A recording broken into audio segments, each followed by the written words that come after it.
and welcome to the Cherry on Top YouTube channel. I'm Jessica, and today's video is for our Technique Tuesday video series, where each month we focus on a new topic. This month's theme is mini albums.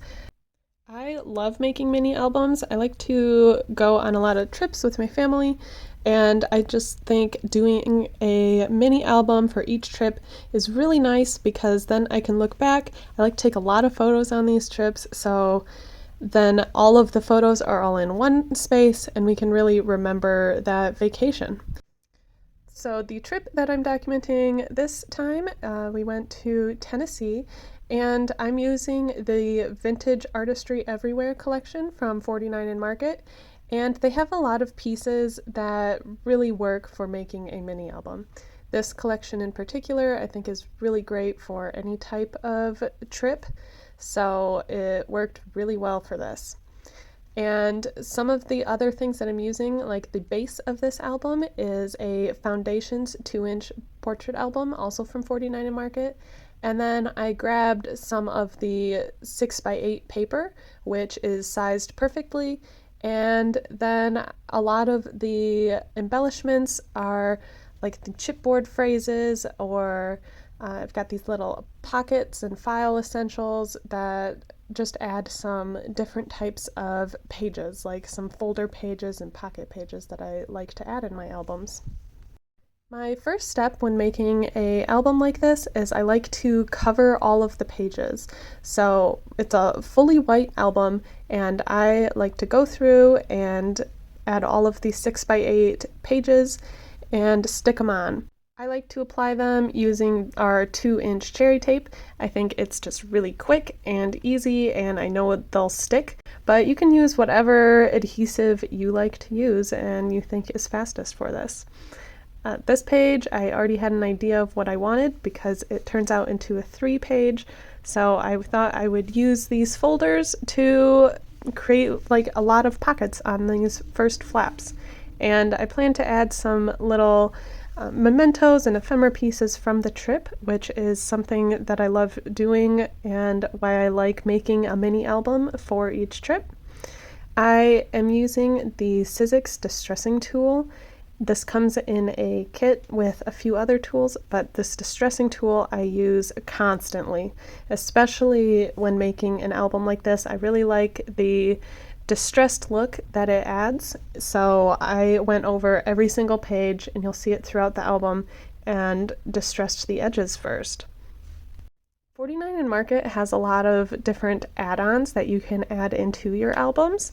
With the shape of this album, it already has the 3 pages, and it doesn't have a ton of room for extra like envelopes or fold outs, and especially because I like to work in a lot of layers, I didn't add a lot of those extra pieces.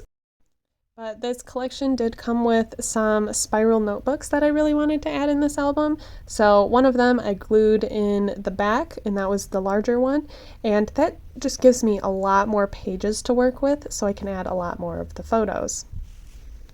Whenever I'm making a mini album, I always like to decorate the cover first, and that way I can use all of my favorite pieces and put them on the cover, because the cover is the thing that you're going to end up seeing the most of. So I grabbed things like this title that says Adventure.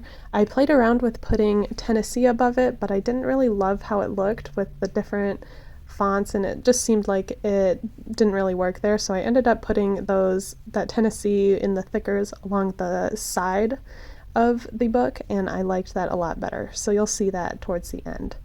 Now I have all of my pages, like just the 6x8 that I've distressed and applied using cherry tape, and now it's time to add some embellishments and fill up these pages.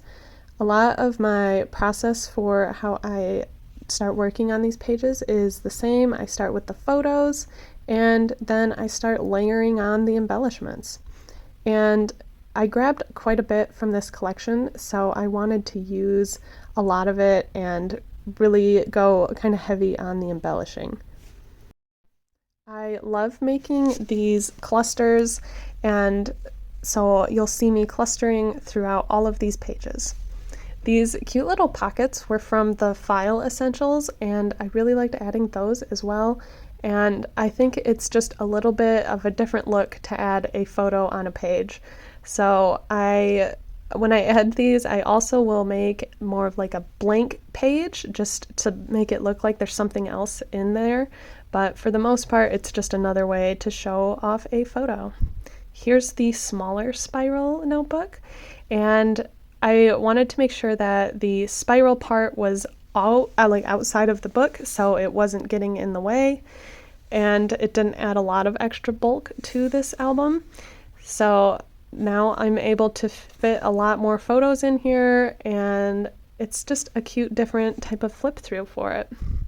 So here again, I'm working on embellishing around a photo. I've got a larger photo, and all of my photos I first backed and then distressed that backing, and then I worked with the chipboard phrases, which I used a lot throughout the album, as well as the film strips. I've got the tags in here, and of course some ephemera and laser cuts as well. You might notice I close up the album every once in a while, and that's just to check to make sure that it's not getting too bulky and that I'm still able to nicely close it. Because although I love a chunky album, I still want it to have a nice close. And although the album is all about the photos, I like to leave areas where it's a little break from the photos as well. So some of the pages are a little bit calmer, and it just is showing off the patterned paper. Here I'm starting to work in the spiral notebook that I added in the back, and you can just really see how many more photos I'm able to add from using this book. And a lot of these pages are a little simpler. I more just focused on the photos and then added a few embellishment clusters here and there. I've made quite a few of these 49 and Market albums, and I really approach them all the same by first adding all of the 6x8 papers onto all of the surfaces and distressing them all. From there, I'll start placing where I want my photos, and after I've got that step, then I go in and embellish, and I really try to use up most of what I got from the collection. So don't be stingy with your products, try to use them up, and I think that'll give you a nicer look. I also tend to flip through the book multiple times, and I see like what else I could add onto my pages. So I'll go through and start embellishing, but then it really takes a few flips through the book to be finished with the embellishing. And that's because I want nice things for all of the pages, so I don't just take all of the good things and put them on a few pages.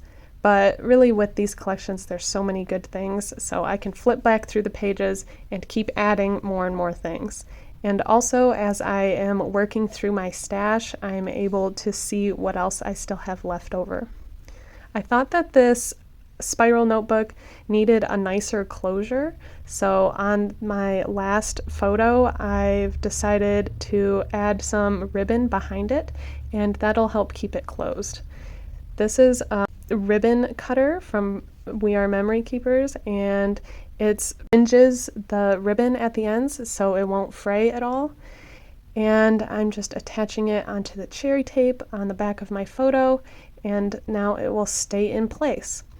I decided not to really embellish the pages in this little spiral notebook, but I might go back and add some ephemera here and there on it. I really have so much fun creating albums like this, and I think they're always so nice to look through as well, and it really helps preserve the memories of going on these trips. But I've also done mini albums of times of the year, or if we get like a session with a lot of family photos, or even around Christmas time or all about a holiday. I've also made mini albums about my pets. So there's a lot of reasons to make a mini album. And here's the finished look at this album. I love all of the colors, and I tried to keep the same types of colors in those sections.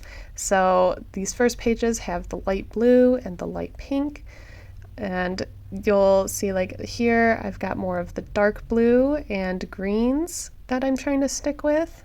And some of the pages have more embellishments than others, but I just really like how the end result is. And I still have quite a bit left over from this collection to make some 12 by 12 layouts with as well. At some point I might go back into this and add more embellishments or add rub-ons, but for now I'm very happy with how this turned out. I've got all of my photos from this trip. Hopefully this video helped if you were thinking about making one of these. I know people have asked before if I'd make a process video, so I hope this helps, and thanks for watching.